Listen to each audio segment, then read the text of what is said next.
crowds. They don't show this. Show the crowds. Can you fan it? Show them.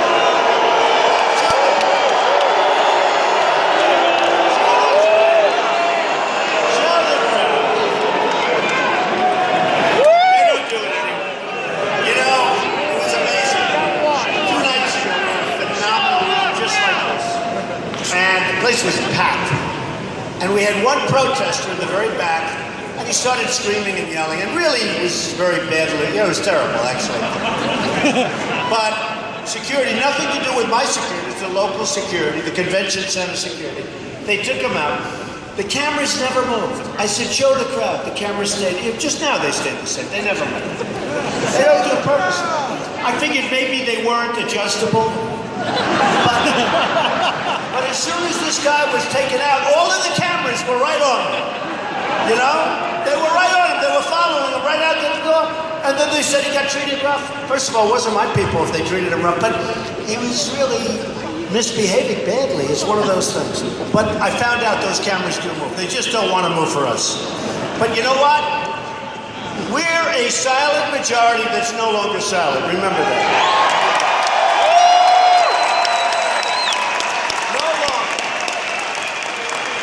We're no longer silent, and it's amazing.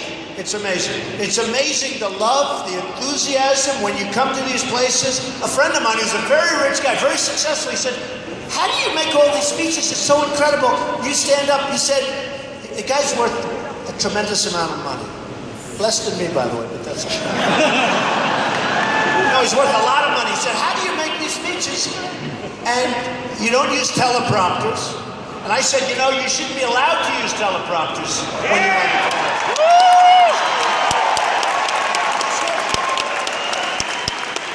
You know how easy that would be? I walk up and I look at this one, I look at that one, and you talk for about half hour, and they're off in a half hour.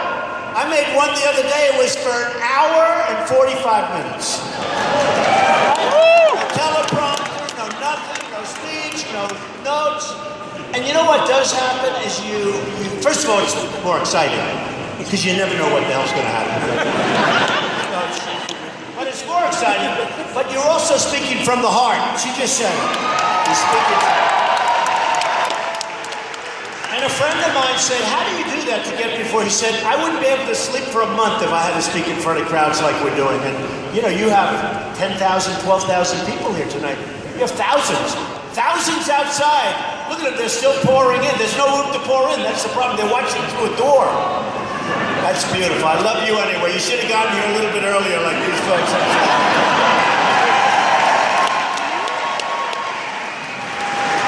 And how do you say we want to get a bigger room? This is a big room, right? You have to say, gee, we need larger than... You're right. You're right. But so many things have happened. And I said to him, honestly, when you get up to speak in front of these crowds, and I really mean this, there's such love in the room, it's like easy, it's not hard to do. It's easy. We're all in the same boat. It's not hard to do. So, the nice thing about doing it also is when you have to have speechwriters, you know, all these guys have posters. They spend a fortune